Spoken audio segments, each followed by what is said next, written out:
Happy Friday. So today is Friday, and we have the plant down, so they're having a meeting over there.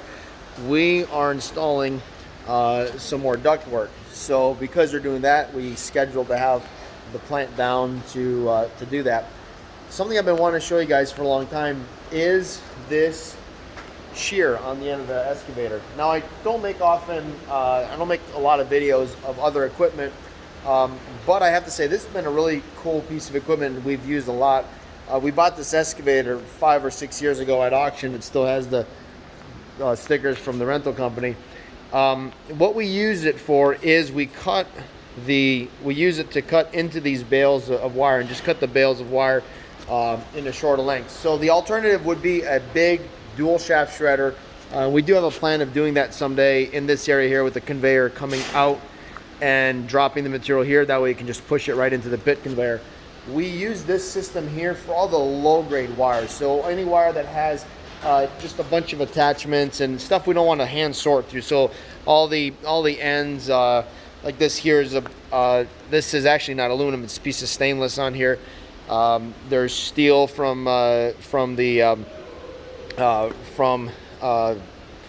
battery cable jumpers. Every once in a while you will get a junction box. It's just a bunch of anything in here. They could be transformers and power supplies. So by running this through the impact mill, since it's not blades, it's a hammer, it won't damage anything. But if I run this thing loose, this material loose, that material when it gets to the top and falls in, if you have a really long piece, it could suck in a big bundle behind it and wrap around the rotor and cause a jam or a backup and overload the machine. So by taking this shear, we can cut right through the wire, and it makes for just easier material to flow through here. So now one thing about this is I think it's the smallest one that they make. This is from Allied Gator, and I'm not being paid for this endorsement. I just really like this machine.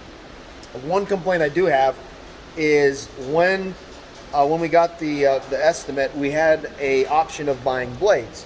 So I don't know much about the shear world, but I know that when we sell equipment, if we offer blades, it's a spare set of blades that we're offering. We don't sell you the machine and then it shows up with no blades, and we say, well, you didn't buy the blades. We sell the machine with the blades, and when we sell you extra blades, it's extra blades. So in this case here, I did buy the extra blades, but then when they showed up, there was no extra blades. So when I called and I said, hey, where's the extra blades I bought? They said, you didn't buy extra blades, you just bought the blades.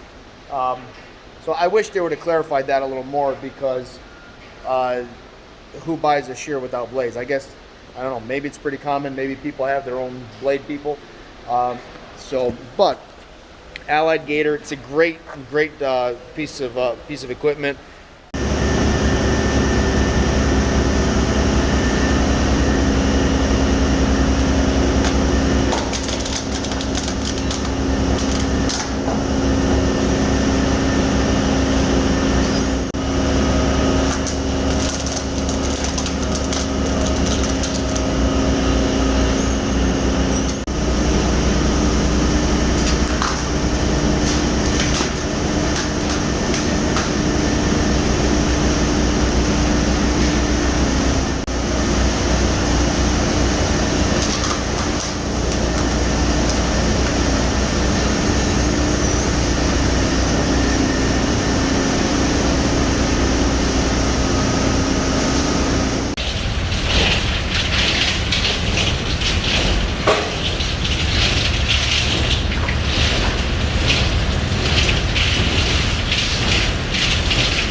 So, I mean, this is just like I said, beater old excavator. It's a midi, so it's just a little bit bigger than a mini, but it's been great, and cutting through the material like that.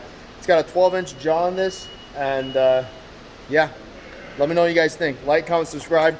Every once in a while, when I have a piece of equipment that I really think it was worth the money we spent, we do that. One of the things that it came with is they built the top part. So this whole top part from the top to bottom, and our bucket, actually we did it over here, our bucket and thumb is just strapped to that column there, right here. So if I ever wanted to go back and use that, it probably needs a good power washing, but there it is.